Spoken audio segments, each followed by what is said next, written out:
It is extraordinary engaging in that equation of how you represent facts in a feature film, which in its essence is fiction. Danny did a great job of setting a focused atmosphere. We could all feel like we were in the real canyon. We wanted the freedom to inhabit the story in an imaginative way as well. You get all the desperation and intimacy of a man alone in a single spot. Good. Okay, folks, let's get set. Yep. Check. Oh yeah, it's way back. If you're good on the left, you're good.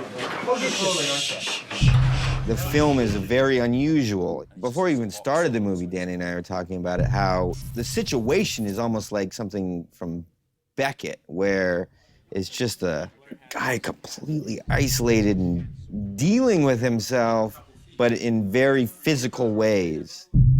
And the danger with this movie is that because it's still, because he can't move, it becomes inert.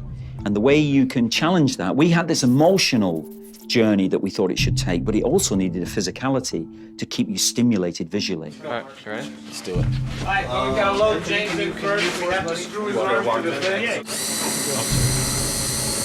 He has the perfect position. It's just obviously when the whole rig goes, everything changes. It's inevitable weight. And what will happen is that this is all as you're going down. The rock will slam once against the wall, and then it'll grind. And we want to see you seeing it if we can. I'm looking at it. Yeah. Here we go. Ready and action. Okay, now. It's weird, like normally, you know, when you have a scene with 2 or more characters, the camera's there, but it's, you know, usually out of your eye line, or one's attention is focused on the other actor that you're doing the scene with. In this movie, I didn't have another actor, and so the camera was kind of free to flow wherever it wanted to. Stay that side, Anthony. No, just float around him. Not just craziness, but to a certain extent, it was improvisational. Action. We'd visited the canyon, and we'd seen just how restrictive it was. We saw it. It just landed in the slightly the wrong position. Yeah, it's in the wrong position. Yeah, but it was beautiful. If we get it in the right position, it'd be amazing. And we decided that the only way we could really do the movie, having said to Aaron, we're going to put James through what you went through, is we decided to build a set that was exactly a replica of the real canyon in Canyonlands. How's that? Good. There. Much better. All right. Slightly lower on that one. Yeah. Okay. 3, 2, 1, drop. Thank you. But we decided to make it so it wasn't flexible. You know, normally when you build on it wasn't a soundstage, it was a converted warehouse. But when you build something deliberately, it's usually for technical reasons, to allow lighting in, different setups can push a wall away and you can get a camera in here. We decided not to do that because we thought James's experience of this, constrictiveness, and the cinematographers who'd be working in there with him, Anthony Dodmantle and Enrique Chediak, that would dictate the style of the film. Yeah, it's very real. It's dirty in a good way, Danny. Ultra-violent and dead stop at the end, please, guys. Here we go. And action. It's crazy. It's like Gandalf fighting the dragon in the Lord of the Rings. We need a little bit of powder. The Balrog or whatever. Because I wasn't acting with other actors for, you know, large portions of the movie, the filming dynamic was different than in other movies. There was a much closer relationship to, like, the DPs and the camera. If you don't too much with your head, you will see you. But if you Don't put my head in the light. Yeah, you can try to do whatever you want. It's But like in Indiana Jones, if I put my head in the light, the dart will shoot me or something. I would be figuring out with Danny what the experience of each moment was, and then the DPs, who were also the operators, would be discovering which moments to emphasize and how. We wanted to use the same cameras that we'd used in Mumbai for Slumdog Millionaire, and they're very flexible and very intimate cameras. And they allowed the operator, whoever it was that day, one day Anthony, one day Kike, sometimes both of them would squeeze in there, to actually develop this language with James, with his movement, which counterpointed, went with him. I guess it was kind of like we were dancing, or, you know, they were discovering stuff as I was, you know, discovering how to act it. And it was extraordinary because it gave a physicality to the movie. James, keep your arm flush against that wall, even if it's in vision. Thank you. Here we go. And action.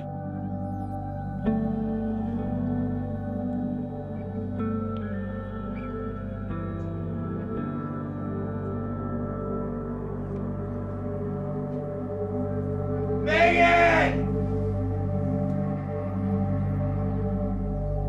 Can't remember the other one.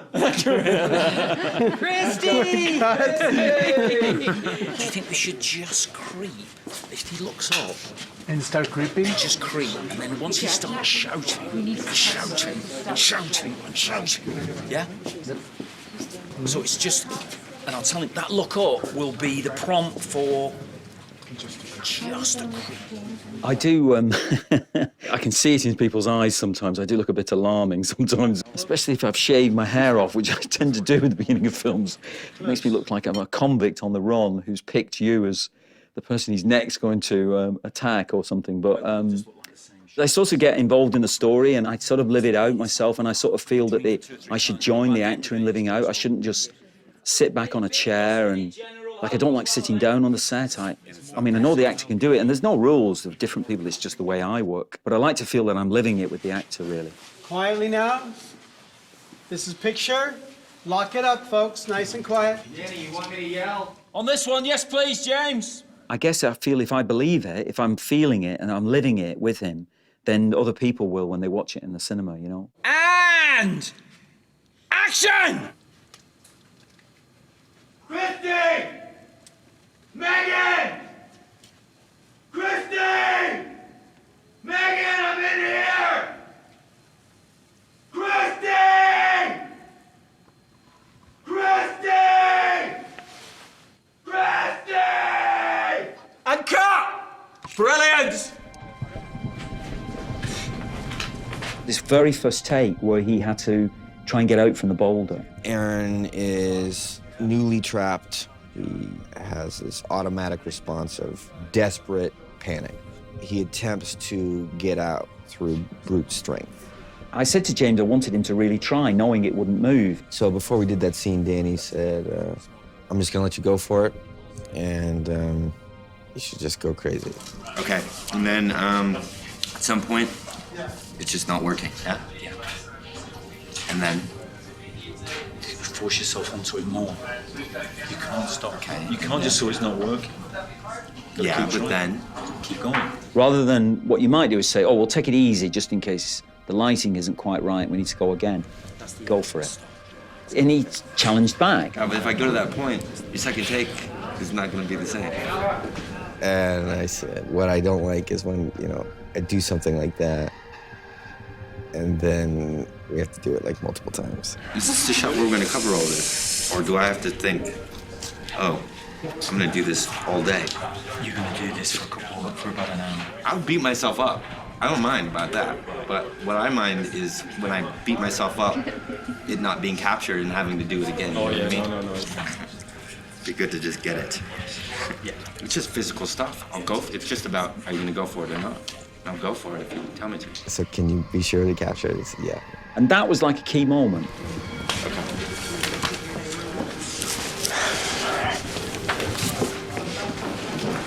Here we go, let's turn over, please. Rolling quietly.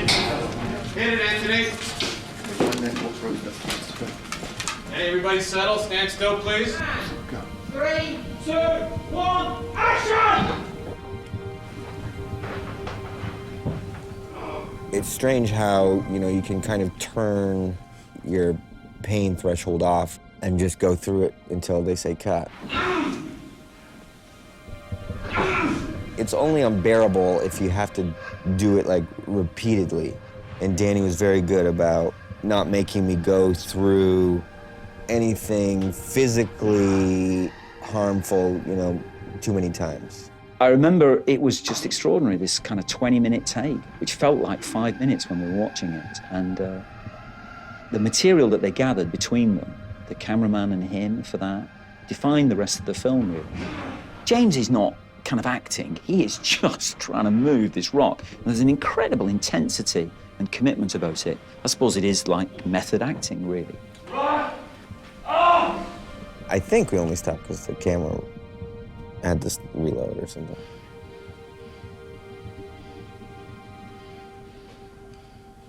The doctors had to remove it to here? No, they actually didn't really shorten my arm any. They rounded off the bones a little bit and cleaned up the ends of the bones. But no, that's why I have this this kind of funny looking other patch, or is this pad of muscle that was transplanted out of my leg. Yeah. And then it's skin graft off my thigh that covered it over. So, but that's why it doesn't, it looks different. It doesn't have any hair and stuff like that. We invited Aaron to the set. We gave him free access. He was tremendously helpful during the writing of the script. I always estimated it as being halfway between my elbow and my fingertip, but it might not be exactly. We wanted his help, especially in pre-production. He could show us equipment use and different things that he did. I didn't just immediately go to the carabiner either. I was looking around for a stick to try to do, and of course each stick I tried broke. We didn't obey everything that he suggested, but it was a back and forth. I don't know, I think we go that way. That way, and then we had to come back. Hey! Whoa. Sometimes we would take something that was very factual, which is he met the two girls, for instance, and they spent time together. And indeed, there's footage on his own personal videotape of them climbing together. But we made that a jump into a pool. All you gotta remember is that everything will be okay. Which is not factual, but it illustrates a couple of things. One of which was that he is very daring, and he expects other people to be daring with him, and it is great fun. Though you could see it as reckless. And in fact, there is evidence in the rest of Aaron's book, and he does acknowledge that about himself, is that he can be seen as reckless sometimes. It's something that he's had to learn about. Stop looking at it. But secondly, we wanted to saturate the beginning of the film with water.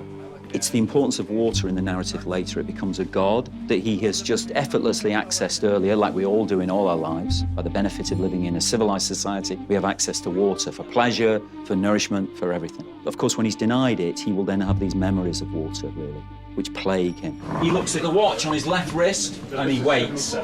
Midnight strikes, bump, and he has a drink of water. And then the most careful sip in the world now. Basically what he did is he had one every 90 minutes. That's what he did. He does a sip every 90 minutes. It's terrifying. Just to take a Think sip. about that, isn't it? Yeah, to think about it.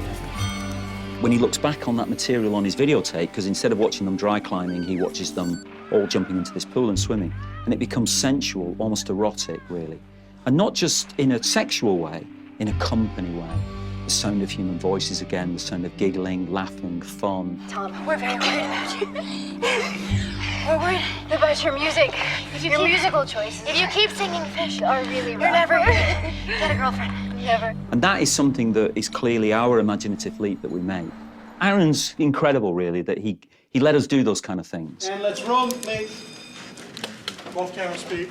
Here we go. The raven has gone, the sun has gone, and for the rest of the day there's just chipping and filing. And action. It was really cool to get to watch you today. It was especially, these scenes that, they did this afternoon. That was cool. It was hilarious, actually, that, 6 minutes into this, you'd just been pouring it out, and it was all going so well, and you're swearing, shit. Danny's cell phone goes off.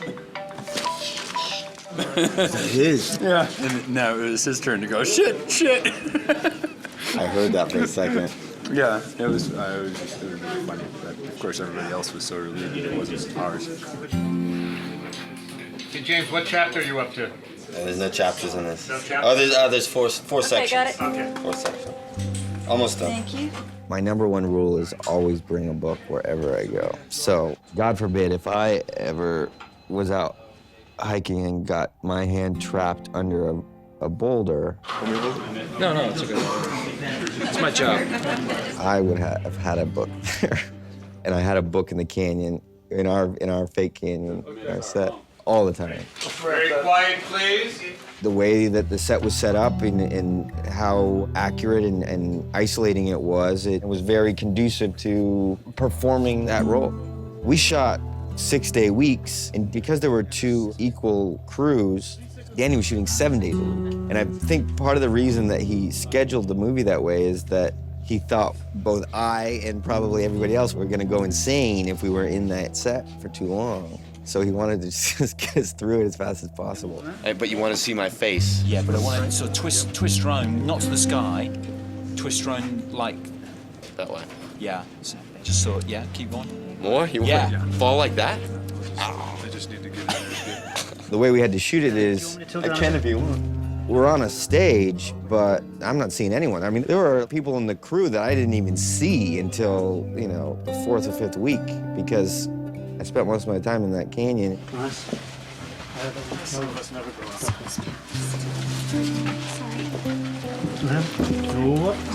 Thank you. So that could be a very claustrophobic experience. Very quiet, ladies and gentlemen. All I'll be able to do is sit in a fucking canyon for 2 months. But I had my books all the time, so I think that helped keep me sane. Anthony, you all set there? We're just getting, he's just undoing his knots. I'm ready. We're good. Thank you. This, to me, is starting to sound a little British, but Yeah, we'll change it. I saved the second lot. Sounds British to me. And then, smells pretty rank. Sounds a little... Right. Not quite. Yeah. I'll just say it smells pretty bad. Yeah. Right?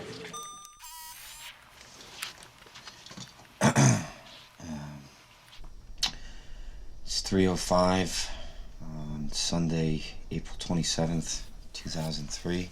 I watched the originals. The things that he's saying are very moving and sad because they're essentially the goodbyes to his family. It's freaking me out looking at myself. But on the surface, he's emotionally, you know, controlled. Hey, Sonia, I can hear you saying, you know, it's really going to it this time. Okay. I think he must have only recorded messages when he knew that he wasn't going to lose it, or he turned the camera off when he got too emotional, or maybe even erased stuff. I don't know. It's freaking me out looking at myself. You've got to turn that around. So I'll turn it around. So it starts off like that, you switch the camera on. It's like they're monologues and they're goodbyes, but you want them to come off, you know, like they're home movies in a way. So not like overly dramatic orations, but, you know, just a guy alone with his little video camera. No, just pick your point. Okay. Whatever you want during there. There was one video message that used the lost message or the erased message idea. Good morning, everyone. It is 7 o'clock here in Canyonland, USA. Now, the way we shot that is we just set up a load of different cameras and let James do it as a performance on his own. Let's hear it for Aaron! And it's an extraordinary inhabitation of different personas, different tones. It's a real pleasure to be here. Thank you. Thank you. He refreshes the film at the most critical moment. Hey, can I say hi to my mom and dad? Get a load of this guy. While at the same time, further descending the mental disintegration of the character. Oops. That was not in any of the original real messages that I saw. Oops. But I think it's perfectly believable that he would do something like that, you know, especially because Aaron seems like the guy that was, you know, well acquainted with popular culture. And so, you know, he was there for a long time. You'd probably start telling yourself stories or acting crazy. And so that is a perfectly believable message that essentially got erased. Very good, James. That's good. The other thing we talked about, do you remember him? His voice, through the video messages, his voice gets higher by the end. Okay. Do you remember that? Because he talked about dehydration and the way what it does to your voice. It was quite interesting. We tried at one point in the editing to move some of his dialogue from day 4 into day 2. But it was only then that I realised just how carefully he was mapping his vocal disintegration and change as well as he goes through it. My name's Aaron Ralston. My parents are Donna and Larry Ralston of Englewood, Colorado. Through the rabbit hole. I tried to set up this pulley all morning, but it didn't work. I'm holding on. 8:30, my raven didn't come. It's very subtle, but it is there, and we only noticed it fully and nakedly when we tried to interrupt any of it and switch it around. You couldn't do that. He'd mapped it very carefully.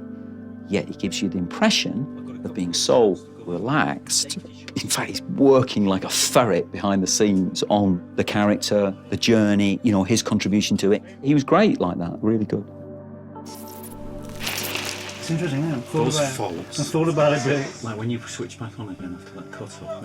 Yeah, there's some things in that are so nice. That's so video perfect. And you won't even get them on these newer cameras. You never get it.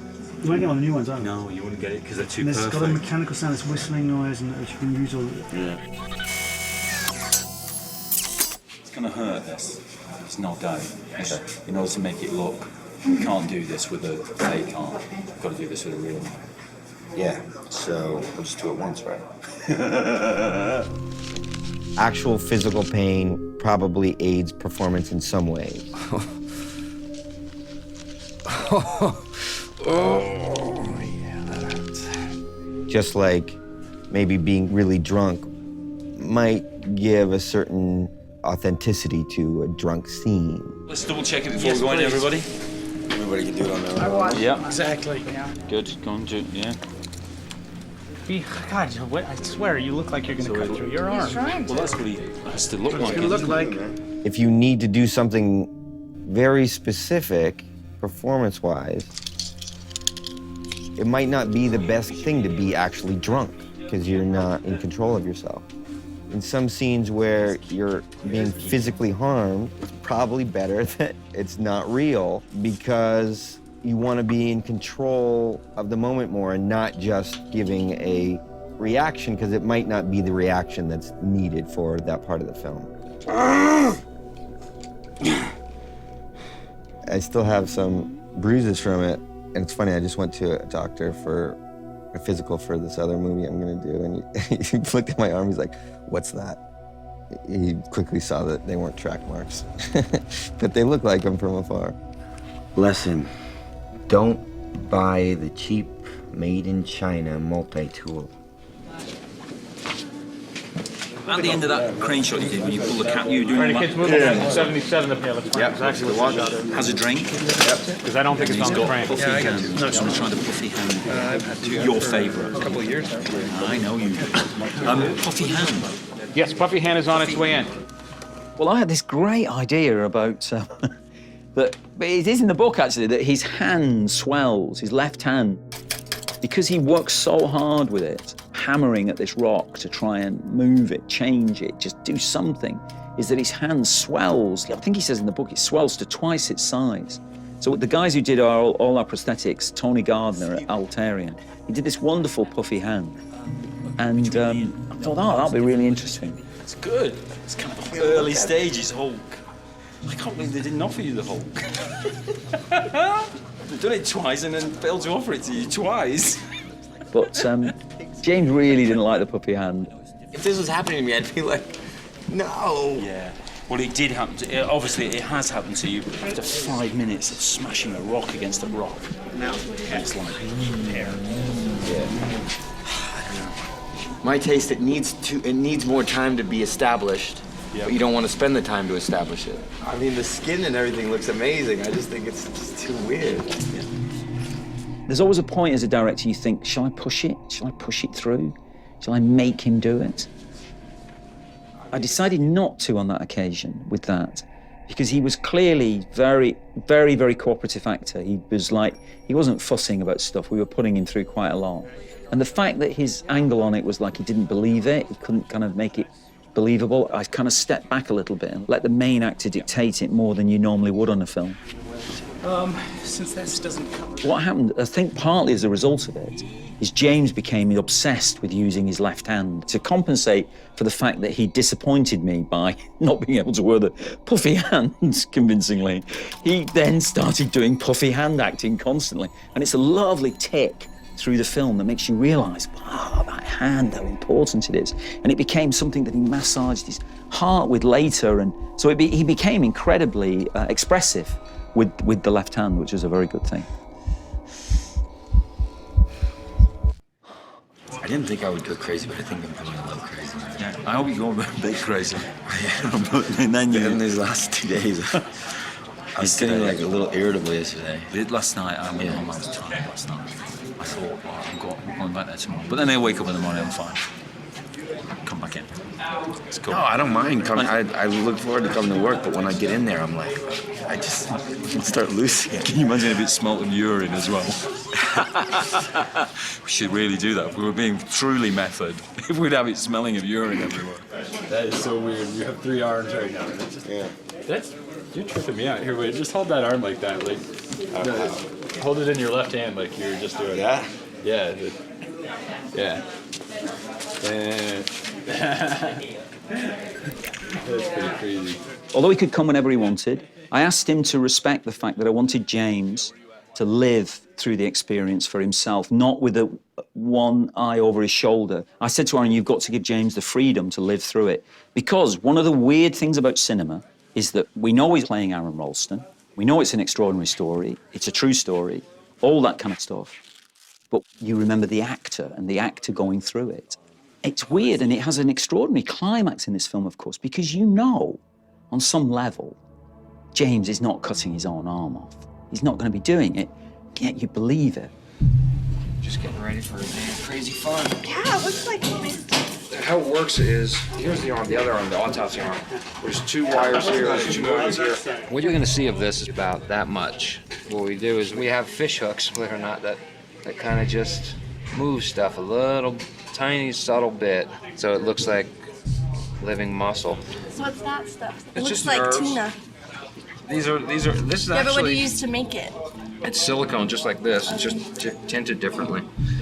But this is actually what you have inside of your arm. It's Yeah. fairly accurate. All these muscles are sculpted I was gonna say you probably accurately, have to yeah. study that. Yeah, we work from anatomy books. You like your Yeah. job too? I love my job. It's unique. It's like your Dr. Frankenstein's in a way. It's like Greek ecstasy, not the drug, but the old myth of ecstasy, the primal urges, there's something he tinted. It's obviously linked always to his calculating about... some crazy thing that happens. Yeah. I don't know what that feels like. No idea what that feels like. What does it feel like? For him, it's all some of those ideas going around his head. And this is none of your business in one sense for you, but it could be going around your head. I might put on it like fucking massive music, like crazy. Like his mind is kind of ludicrous, huge music on it. Not necessarily appropriate music on it, just something dissonant on it. Okay. Hey, James. I don't know if you met, but I have a partner in crime. Oh, yeah. His name is Pete. Yeah, we met at the shop. Okay. I can't say it, but anyway. Hey, I wanted to tell you how this thing works. So he's got a lever that he pulls. And as soon as he pulls it, it releases a mechanism that just lets the whole thing break. That's it. So you just... Is that a one-time thing or it resets? It will reset. On a hinge. It's So- on a spring, so... Okay. Yeah, and it bends up, and it can also bend down. Let's just see the brake on that. Didn't get it. Right. So that's the brake on the bottom, yeah? Yes.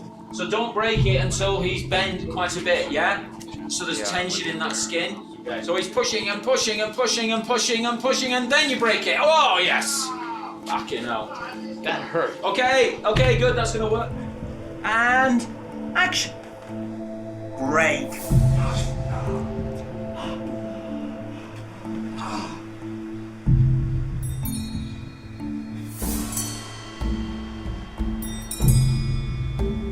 Okay, cool. And cut. Very good, everyone.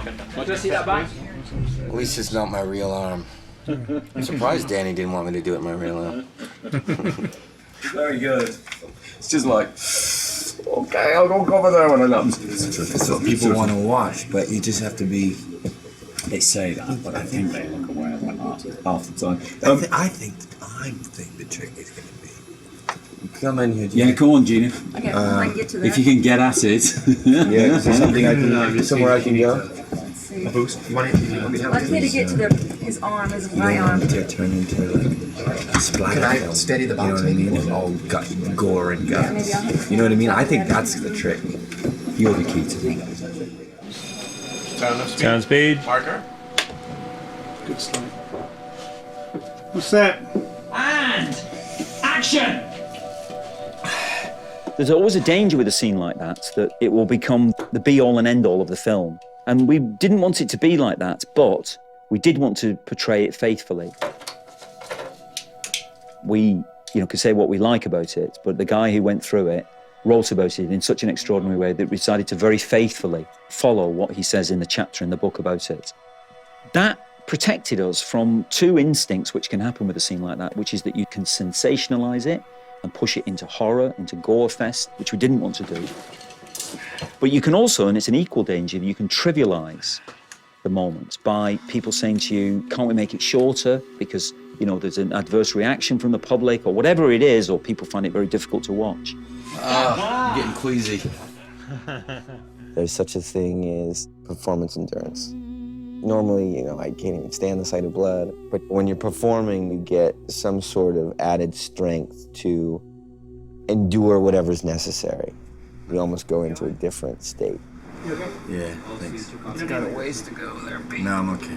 The key essences of the scene, there's three things about it. Firstly, it takes him a long time. It takes him over 40 minutes to actually do with the equipment that he has. Well, that's what it is. That's what all the pain. How far can you pull it out? How far can you pull it out? Don't get any No, but I further need to than know, that, because Yeah, careful, it's very fragile. I'd save it for the shot.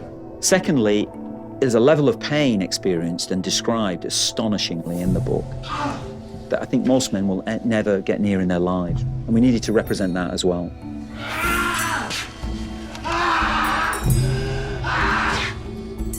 And the third thing, and probably the most important thing, is that scene is a passageway, a doorway to something else, really, to life being given back again, to euphoria. And it was to make sure that it was never treated in any other way other than respectfully to Aaron, because it was his passageway to something else, to this astonishing gift in which he was given life back again when all seemed lost. What's happened? I can't see it. What's that, for fuck's sake? It's a big tongue. Okay, I cut. We'll take a break there. Well done, very good, James. Well done. Flash. It gives it a monster effect with the smoke, so. Yeah, it's kind of like a Rob Zombie video right now. 28 years later. 28 years. All right, all you gotta do is attach a nerve. That's it? That's all you gotta attach. It's living.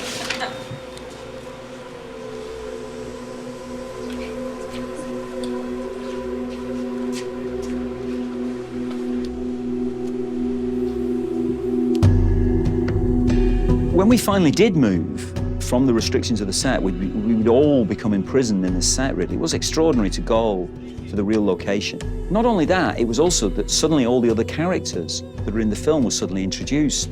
That's when we do the scenes when he's out hiking with the girls and things like that. So it certainly became a tremendous refreshment for everybody, I think, that cheered your heart, really. And cut.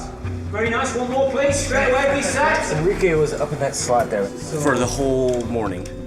Then he was sitting on top of that rock the rest of the day. I realized very quickly how impossible it would be to shoot the entire film in the real location. It's a remote location and it's difficult to get to. I mean, the crew had to like canyoneer to get to the set every morning. Welcome to my home, my second home. A lot of the crew had, you know, camped out just because it was so far from any city.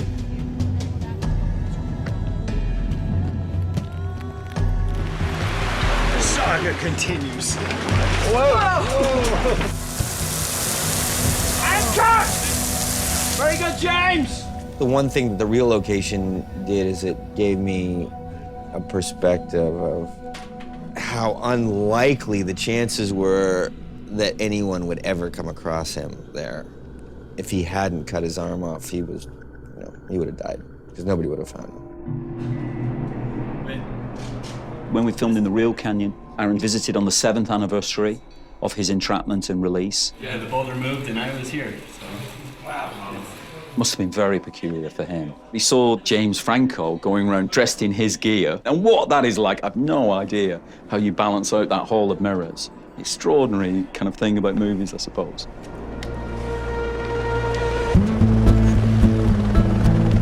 At the end of the film, we would acknowledge that we had borrowed this for our telling of it, and that we would hand it back in a way that was not disfigured or dishonored in any way. And of course, that was literally manifested because James comes out of the pool at the end, sees Aaron and Jessica, his wife, and their child, Leo. Because you have to acknowledge, this is Aaron's life.